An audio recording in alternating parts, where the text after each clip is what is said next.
Ayun. So, good evening sa inyo guys. Ngayon po ay Tuesday, August 25, 2026 at laglag yung index natin. Bumababa na naman siya. So, negative 0.98%. Ang daming blue chips na nalaglag. And nag-close tayo 6,190.23 and then meron tayong 542 million na net foreign sale. So, hindi pa rin tapos yung ghost month natin. Di bale, ilang araw na lang, matatapos na yung August ulit natin. Hopefully by that time, makita na natin magbalikan yung mga foreign buyers dito sa markets po natin. Okay? So, meron naman mga gumalaw, pero marami din yung bumagsak for today's trading natin. And then yung mga nagpahinga yata yung mining stocks natin eh. Medyo mapula yung indices nila. Hindi ko pa nakita yung summary ni Philippine Stock Exchange natin. Pero wala tayong wala tayong common ngayon dito sa galaw. Kasi umakyat si Tech, pero si IMI, di ba? Nag-profit taking naman siya. So baliktad na yung galawan ng ibang tech stocks natin. Okay, so silipin na lang natin yung mga yan. So sa global market, bumawi si di ba? Si US natin, tapos ba't di ko nakita ulit?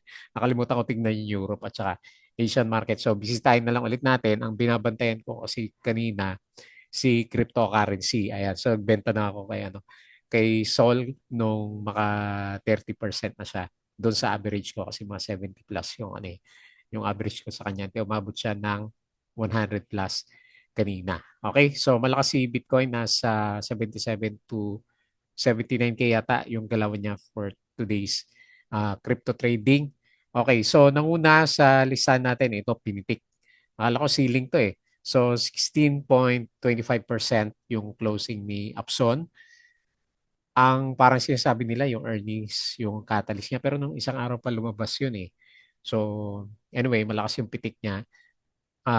Yung closing niya, o kanina malakas yung pitik, pero yung closing niya, green pa rin naman siya, kailang laki ng kandila niya, di ba?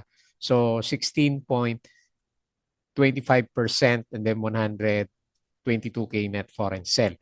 Tapos si Philippine Airlines lumipad ng konti, malakas din, 13.33%. So ito yung halos araw-araw downtrend yung galaw niya. So pumitik na siya.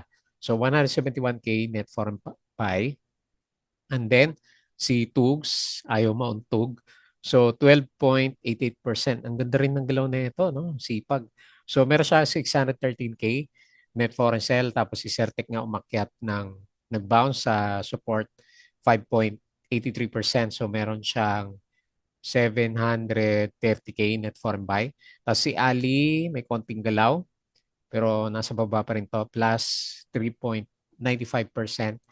Meron siyang 74 million net foreign buy. And then si Megawide po natin, nag-up din siya ng konti. Ito yung pinili ko na sa mga gumalaw. Kasi halos pa-breakout na. So nag-up siya ng 2.63%. And then meron siyang 126K net foreign buy. Okay? So yun po yung pag-usapan natin. So disclaimer pa rin sa mga bago sa channel natin. As usual, yung review is for education purposes po lamang yan. So wag mong gagamitin to as a reason para mag-buy, sell, or hold ng stocks. So due diligence po kung anong stocks yung gusto yung bilhin. And then follow mo lang po ako dito sa ating Palabi Trader na YouTube channel para updated ka sa reviews. Subscribe ka lang po, or kung gusto mo join ka dito sa trading group naman natin. Okay? So sa mga usual viewers, maraming salamat pa rin po. So kahit mababa pa rin yung views natin, thank you. Tapos sa company, check mo na lang yung mga vlogs natin, company reviews, mga sample trades sa PSE market, basic indicators, technical analysis, fundamentals, yung mga risk management, and basic learnings po dito sa PSE market. And then follow mo din po ako dito sa ating Palabi Trader Crypto ko to para sa mga crypto related vlogs. Tapos sa social media, Facebook account na Palabi Trader, or dito sa Facebook page. Ayan, pili ka na lang para updated ka sa reviews. And then hindi ko pa nakita yung pinaka-summary dito sa Twitter natin. Hanapin natin ng konti Maganda pag-usapan yung pinaka-summary. Na-post ko na ba? Sige, silipin lang natin. Baka hindi ko pa na-post eh. Na-repost ko na pala. Okay. So, balik tayo dito and tignan natin yung mga repost natin. Okay. So, okay. So, binawian ng konti si, nakabawi pa rin si mining, no? Kasi negative 1.5 yata to kanina. So, negative 0.77% pala si mining. And then, pinakatinamaan ngayon, services. Sino kaya to? ICT, nakita ko namumula kanina. So, negative 1.65%. And then, holding firms, negative 1.05%. So, lahat naman mapula dito sa Philippine markets. And then, pababa ulit tayo, 6,190. And then, 542 million net foreign sale. Kahapon, di ba? Selling pa rin, 82 million kahapon. Yung tanda ko na loss ng market. Okay? So, Ali, gumalaw. Shifting focus from residential sales to recurring investment properties. Ito yung mga winners natin kanina. Ayan, si Ali Tugs, Paltech. So, yan din naman yung mga trending stocks na pag-uusapan natin. Pag-ibig. Kaya, nag-invest ka ba sa pag-ibig? Yeah, naglalagay pa rin ako dito. Pakonti-konti rin. Related assets breach the 1 trillion mark in the first 7 months of the year. Kasi medyo stable to, di ba? Kumpara sa, siguro, may mga nabasa din ako na maganda yung earnings sa mga REITs, di ba? M-REITs yung nababasa ko na pinupost sa Instagram. Okay, so yung closing natin, ito yung foreign activity. So, mga binili parang mali pa to, no? Hindi pa updated siguro to. Alas 12 pala to. So, kasi 70 million plus si Ali. So, 16 lang siya dito. Pero yung mga binenta kanina, CICT, ayan, 116 million. First half pa lang yan. Metrobank, 71 million. BDO, 64 million. Ayan. So, mabot tayo ng 500 million sa net foreign sale. Okay? OGP, strong buy daw. Sabi ni Star Alliance Securities. Ayala Corporation, change in director. Tapos, antong isa na to? Global Markets. Mamaya na lang. Doon na lang sa Yahoo Finance. Okay. Tapos, FTSE, Shuffles Basket in Semi-Annual Review. Ayan. So, si BPI SMPH, nag-mid cap na lang siya. And then converge to small and MEG to small cap. Si MEG pala, di ba, medyo maganda rin yung galaw niya eh. So, nakaka-recover. And then si Cebu to micro cap segment. Emperador returns to FTSE, small cap index. PRIT works in restoring status quo of PAUS.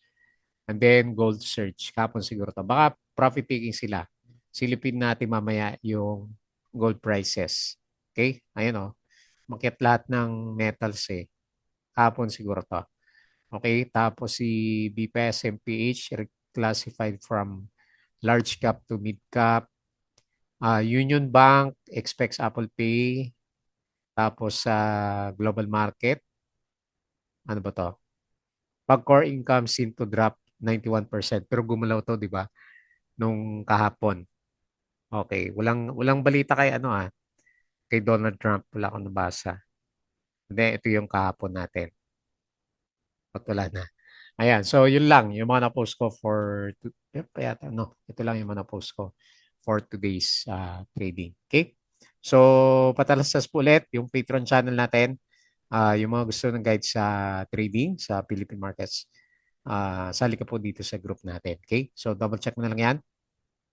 And then, punta tayo dito sa PSC market. Ayan. Kaya titignan ko si Emrit kanina. Medyo stable nga yung niya, no? Yung dividends earning. Pero mababa pa rin siya doon sa IPO price unless dito ka nakapag-invest last time sa kanya. Okay? So, kaya ako na sinipat din to, di ba? Kaya gawa nung si pag-ibig. Okay. So, based dito sa galaw ng index, paritest tayo sa MA 100. Pero di ba yung ginuguhit ko nasa 6,000 pa rin naman. So, tignan na. Hopefully, hindi umabot. Kasi malapit na matapos ang ghost month natin. So, ngayon, nag-fill the gap na naman siya. No? Itong gap natin na to. So, mahina yung RSI. Makita mo naman dito. Wala din tayo masyadong peak ng di ba? Foreigners, puro net foreign sale. Yung mga nakikita natin. Ayan, pababa pala yung trend ng RSI ulit at saka yung MACD diretso pa rin pababa. So, wala mo ng big expectation sa mga big caps ulit. Okay? So, 6,190, negative 0.98%, and then 542 million net foreign sell. Okay? So, punta tayo sa mga winners. Upson, yun ang una. Laki ng kandila niya, no? Ayun, umabot siya ng piso kanino. So, nag-close siya 16.25%. Yun, oh, galing naman ng pitik. Tapos, si Philippine Airlines, and nagka-volume siya, oh. Bargain na bargain na siguro to, no? Ano ba? Okay. 6 billion loss. Naku, ewan ko lang. So, 13.33%. Ano yung si 2? Ito, medyo. So, halos yun na yata. Ang pinag-usapan natin kahapon yan. So, 12.88%. Ang bilis. Tapos si Tech, 5.83, nag-bounce. Si, yung may volume na lang Ali, 3.93%. Tapos si Mark Ventures, 3.8. Maganda na rin pala yung galaw ni Mark. BHI, nagka-volume pala, 3.23%. Tapos si Bloom, 2.92. And then si Megawide, ayan. So, pa-breakout, 2.63%. Okay? And then, si losers natin ay may ayan, may Doji. So, negative 9.47. Sino pa? FGen, pababa pa rin. No? Negative 5.53. ABS-CBN minus 4.8. Pagod na yata si Lopez Stocks. And si Felix Mining minus 2.62. Pullback. Okay? So, yun po yung mga movers sa market. Silip tayo dito sa global. Okay? So, malakas yung futures. Mix pala yung kahapon sa US market. So, ito yung malakas ngayon futures. So, S&P plus 0.42. Dow Futures plus 0.41. Nasdaq Futures plus 0.88. Okay? So, European stocks, mix pero mas marami yung berde. And then Asian markets, nalugi tayo ngayon So bumagsak tayo pero Asia, maganda po yung galawan nila. Okay? So cryptocurrency, so 79K pala si crypto, so maganda yung galaw. Ewan ko, napaaga ko pero nung nakita ko yung 100, benta na. So Ethereum 2.4K, BNB 698, XRP 1.48. Ito yung malakas kasi nag $1 to eh. Tapos nag 0.48, diba? Tinaas yan. So, 48%. Tapos si Sol, 99. Yan. Okay? So, maganda pa rin overall sa bandang cryptocurrencies. Okay? So, balik tayo dito. Pag-usapan natin yung trending stocks. Okay, so unahin natin si Upson. Meron tayong pwedeng balikan sa bandang taas kasi may mga iniwan siya dito sa piso. Lakas naman sipa na ito, no? Ayan, sinakto niya dito sa bandang taas. Ayan. So, ingat na lang. Okay. Pero malakas talaga yung sipa niya, no? Ang nakita ko sa kanya, yung sinasabi nila ito, catalyst is earnings 52%. Although malit lang naman siya, pero kumita siya ng 113 million. So, baka yan yung catalyst na tinitingnan nila. So, dahil nag-breakout dito, ito yung pinaka-support natin malapit sa 0.85. Okay? So, grabe yung RSI niya. 95. So, maganda rin yung volume niya kahit papano. So, and then, marami nag-trade sa kanya. 357. Okay? So, nag-close siya 0.93. Up siya ng 16.25%. Okay? Next, Philippine Airlines. So, first time, gumalaw siya pero titingnan ko yung earnings niya. Grabe din sa lugi. 6 billion, di ba? Di kaya lugi-lugi na to si pal natin. Okay. Pero biyahe pa rin siya, di ba? So, diretso pa rin yung biyahe niya. So, tignan natin bukas. Hopefully, maka-breakout siya. And then, retest malapit dito sa previous support area natin. Okay? Okay na rin, di ba? Kung medyo yung timingan mo to. Kasi walang volume last time. So, tignan natin baka meron ulit to bukas. Kasi malaki yung volume niya for today. Nasa 13 million. Okay? So, parabolic yung galaw Nag-close siya 2.38. Catalyst, wala, no? Wala. And then, nag-up siya 13.33%. Okay? Next, si Tugs. So, hindi pa nauntog. So, parang ito yung Fibonacci din natin sa kanya, di ba? So, i-drawing ko ulit. Yun. So, pwede siguro to, no? Ayan. Lagay ko na lang dyan. Pero syempre, depende pa rin naman sa analysis mo. So, sinundan ko lang yung, yung Fibonacci natin. Okay. So, meron pang mas malapit na resistance. So, dos pala. Yan. Okay. Yan siguro mas realistic pa kung bubutasin natin bukas. So, ito yung galaw natin last time sa kanya. Okay. So, ito na lang yung basis ko ng support sa resistance area natin. Okay. So, watch out din syempre kasi mga overbought to mga to, RSI 88. Kaya lang may volume talaga, no? So, nag-close siya 1.84, up na 12.88% and then 600K net foreign buy. Next, Certec. Nag-iwalay sila ni IMI. So, nag-retest sa support. Ayan, medyo madaling analysis. Ito yung pinaka-range natin sa kanya. Itong galawan na previous sa kanya. So, medyo nag-bounce ng konti yung RSI. Yun lang, wala siyang kita. Ayan, so tignan mo na lang. Nag-close siya 1.27, 5.83%, and then 700K net foreign buy. So, so ang maganda lang sa kanya for today, hindi naman siya breakout or anything. So, nag-bounce lang siya ng konti. And then, syempre, downtrend pa rin naman siya. Maganda lang yung may volume. So, tignan natin kung meron siyang pitik ulit by tomorrow, then good sign yon para sa kanya. Pero pag medyo nanghina ulit tayo bukas, wala pa rin. So, sabay lang siya sa galaw ng PSE market. Ayan. So, lugi siya kumita pa rin naman siya, 7 billion, kaya lang mababa ng 10%.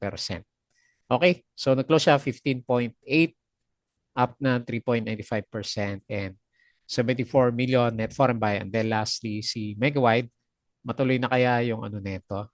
Malakas din yung trend niya, no? Kasi nagbabounce lang siya. Malapit po dito sa MA20. Ayan. Gaano kalaki na yung galaw na yan?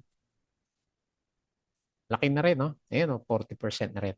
Mula dito sa breakout area natin. Panalo pala itong si Megawide, tapos may dividends. And then maganda din rin po yung kanyang pinaka-earnings. Okay? So para sila ni Alson, or rather Upson. So yung titignan sa kanya is yung earnings. So nag-close tayo 4.69, up na 2.63%, and then 126K net foreign buy. Okay? So matamlay yung ating mga blue chips pa rin, and then random lang yung mga stocks na pumipitik for today's trading natin. Okay? So, yun lang. Bago tayo mag-close, please don't forget to subscribe ulit dito sa ating Palabay Trader na YouTube channel. Join ka lang sa group kung gusto mo ng guide. Crypto Auto, follow mo na lang po. Facebook account, Facebook page, Twitter, and Patreon sa mga gusto ng guide. Sali lang po kayo sa group natin. Okay? So, yun lang. Maraming salamat. Kita ulit tayo bukas.